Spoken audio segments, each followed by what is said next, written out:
ഞങ്ങൾ ആരുടെയെങ്കിലും മുമ്പിൽ അഭിനയിക്കരുതാത്തതുണ്ടെങ്കിൽ അതെന്റെ ദൈവത്തിന്റെ മുൻപിലാണ്.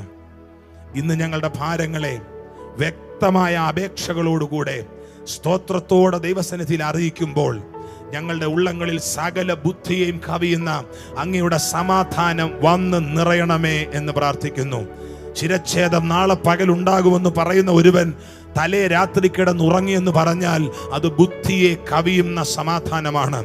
കപ്പൽ ഛേദം ഉണ്ടാകുമെന്ന് വ്യക്തമായ ബോധ്യം കിട്ടിയിട്ടും അപ്പം നുറുക്കി തിന്നുന്നത് സകല ബുദ്ധിയെയും കവിയുന്ന സമാധാനമാണ്. ആ നിലകളിൽ സാഹചര്യങ്ങൾക്ക് ഹിൻഡർ ചെയ്യാൻ കഴിയാത്ത സമാധാനത്തെ നിന്റെ ജനത്തിന്റെ ഹൃദയങ്ങളിൽ സ്വർഗത്തിലെ ദൈവം അയക്കുന്ന ദൈവകൃപയ്ക്കായി കർത്താവിനെ വാഴ്ത്തുന്നു. വിടുതലുകളെക്കാൾ പ്രധാനമായി ഹൃദയം അസമാധാനം കൊണ്ട് ആടി ഉലയുന്ന കപ്പൽ പോലെ കപ്പൽ വെള്ളം കൊണ്ട് നിറഞ്ഞു. നാഥ, ഞങ്ങൾ നശിച്ചു പോകുന്നതിൽ നിനക്ക് വിചാരമില്ലയോ എന്ന് നിലവിളിക്കുന്ന ശിഷ്യന്മാരെ പോലെ പേടിച്ചരണ്ടൊറ്റപ്പെട്ടതുപോലെ ഇരിക്കുന്ന ആരോടെല്ലാമോ പരിശുദ്ധാത്മാവ് പറയുന്നു, യേശു ഇരിക്കുന്ന പടക് മുങ്ങണമെങ്കിൽ അവനും കൂടെ മുങ്ങാൻ കഴിയത്തുള്ളൂ. നിന്റെ പടകിൽ യേശു ഉണ്ടെങ്കിൽ പടക് മുങ്ങുകയില്ല. കാരണം അവനുണ്ട് എന്നുള്ളത് ഗ്യാരണ്ടിയാണ്. ഈ പടക് അപ്പുറത്തെത്തിയിരിക്കും. ഈ ആഴ്ച ഞാൻ ആ പൈസ കൊടുത്തില്ലെങ്കിൽ, ഈ മാസം എനിക്ക് ആ ജോലി കിട്ടിയില്ലെങ്കിൽ, ഈ മാസം ഈ കാര്യത്തിൽ ദൈവപ്രവൃത്തി ഉണ്ടായില്ലെങ്കിൽ